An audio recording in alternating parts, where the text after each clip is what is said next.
Hello, how are you doing today? So, um, today we are going to discuss the Capsim template, and we're going to try to create one. And you can see we have tried to pre-fill some of the data from Capsim. And so, with respect to research and development, we are going to need the Capsim industrial condition report, specifically the drift rates. And you can see we have attached the drift rates here. For traditional, you can see it's a positive negative 0.7, low end you have 0.5, high end you have 0.9, and performance size you can see they vary. They vary depending on whether you need the performance of the size section. For the performance side, you will see we need at least 1.0, and for the size we need to reduce by about 0.7. When it comes to the size segment, we'll need about 0.7 for performance and negative 1.0 for the size. So with this information, we need to take into account what the competition they are going to do. And specifically, we are not going to use the drift rate as it is because most of the other teams, they are likely going to use the same way. And that is not going to give us competitive edge. So from your Capsim template, specifically research and development, I will find that we have 5 market segments, that is traditional, low end, high end, performance, and size. And all of them have different characteristics. You can find the characteristic of each when you go to the Capsim Korea report. Going to highlight what customer are going to need in specific market segment.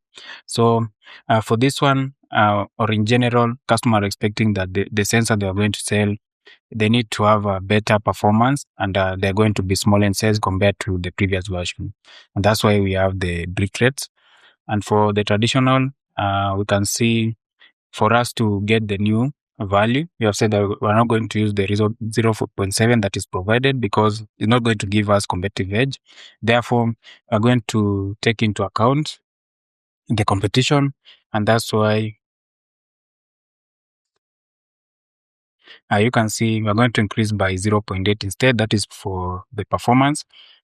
So when we add 0.8, so we're going to get for our round one, what we're going to enter is going to be 6.3. And then for its size, we're going to reduce by 0.8 again. So we're going to take 14.5, and then we're going to less 0.8. Okay. So what you're going to have for Capsim round one, that is performance for traditional market segment or any product. It can be able or it can be actually able.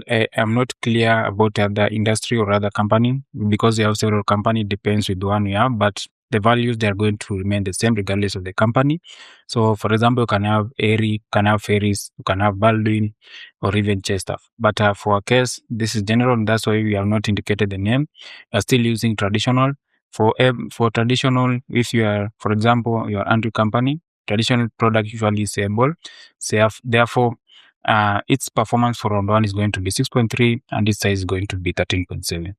And then for low end, so we are not going to include drift. So it's going to be just the same because when you go to go to low end market segment, you'll see like a customer are expecting the product to be aged. Specifically, they need product with an age of 7 years.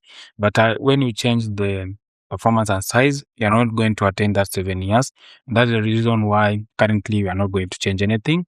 And from this template, we're going to maintain the way it is, just like in round zero.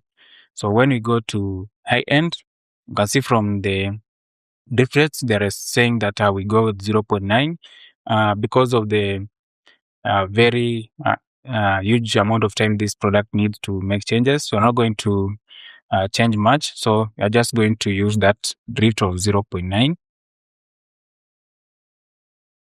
And also for the size, we're going to reduce by drift of 0.9. So less 0.9. And then when you go to performance, again, you'll see when you go to performance, reliability is the most important thing. And also performance is a very important thing for this product. Therefore, while creating the Capsim template, remember to include that. When you go to the drift rate, they are saying that to increase by 1. So in this case, let us increase performance again by 1. And then its size, let us reduce by 0.7. So take away 0.7. And finally, we have size product. So what you're going to do, again, we're going to increase performance by 0.7. So we have 4 plus 7. And for the size, we're going to reduce by 1.2 because this market is quite competitive.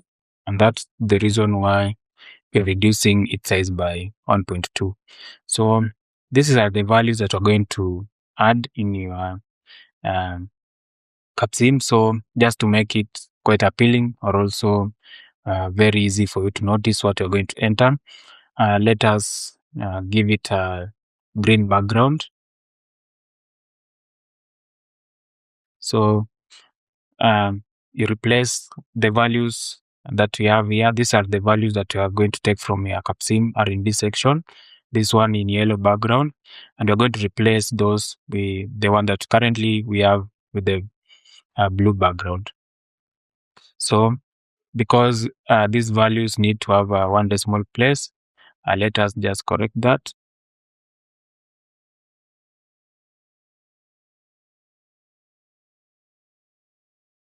All right. So for your traditional product, it can be able. So you need to enter currently 6.3 for performance. And for its size, you need just to enter 13.7. So that's all for R&D. You can go ahead and do the template. That is for marketing section. And you can see here what we need to enter is this part. So when we highlight and give it a green background, so you need to enter these values. This is for the forecast. And also you need to enter also these values in your marketing section. That is a price, promo, and sales budget. You can see currently we have already entered the values, especially for the price. You can see for traditional, you have 27, low end, you have 20, high end, you have 38, performance, you have 34.5, and size, you have 34.5. For promo budget, the goal is always to provide at least 2,000. That is for promo and sales budget, because with 2,000, you are likely to increase your customer awareness and accessibility by a bigger margin. And that's the reason why we have at least 2,000 in this section. Forecasting, all you need to do is just to enter around 0 sales. And you see here when you go to the performance analysis or the product analysis section, you're going to get these values. So we are assuming that you are Andrew company, and you can see for your first product, which is traditional able, and the previous round they sold 999. So when you just enter 999, this template is going to focus for you. So currently you're going to, or we are expecting to sell about 1418. And then for the second product, which is low end, in this case is Eka. So in the previous round, they sold about 1763. So when you enter, you are going to get about 16, that is 1969. And then for high end Adam, they sold 366. When you enter, the template is forecasting that you are going to sell about 425. And then for the AFT, which is performance, they sold 358. So when you enter 358, the focus is about 429. And finally, for Agape, they sold about 314. So when you enter 314, they're also likely to get about 446. So that's all you need to do when it comes to marketing. And then our next section is production. And you can see from this section, you can see the inventory that you are carrying. It's about 189 for the traditional, and then 39 for low end.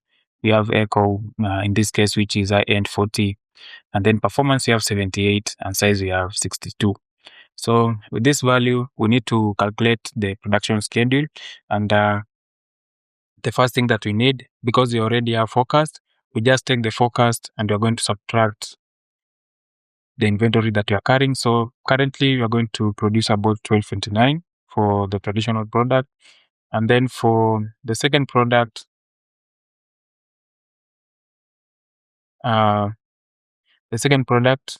which is low end, so we're going to take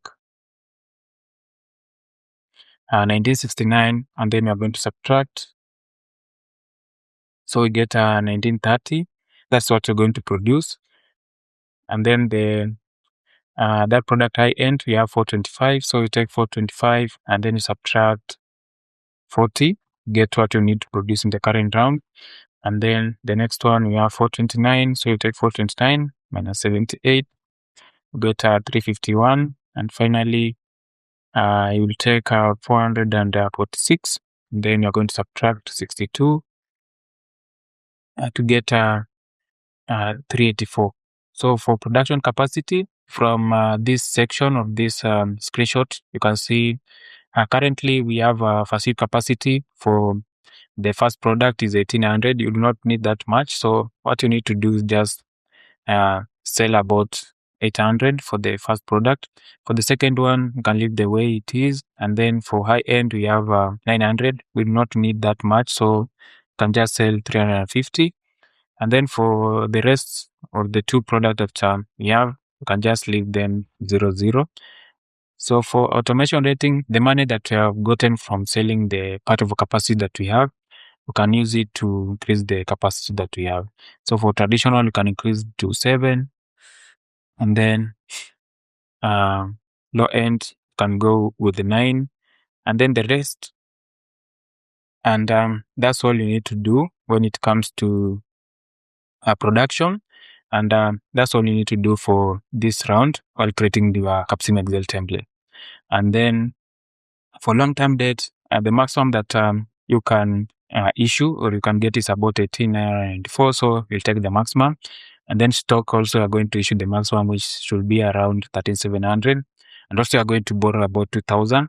And with these amounts, the likelihood of you incurring emergency loan is very low. So I believe are going to be quite safe. So that's all you need to do when creating Capsim round 1 Excel template or a Google spreadsheet. In case you need to access all other templates, we have it ready. And it's going to be available in our website. So kindly check the video description and you're going to access the template. You're going to share with it. But I hope with this template, it's going to be great for you and it's going to assist you to get a very good score. So that's all for today. Have a nice time.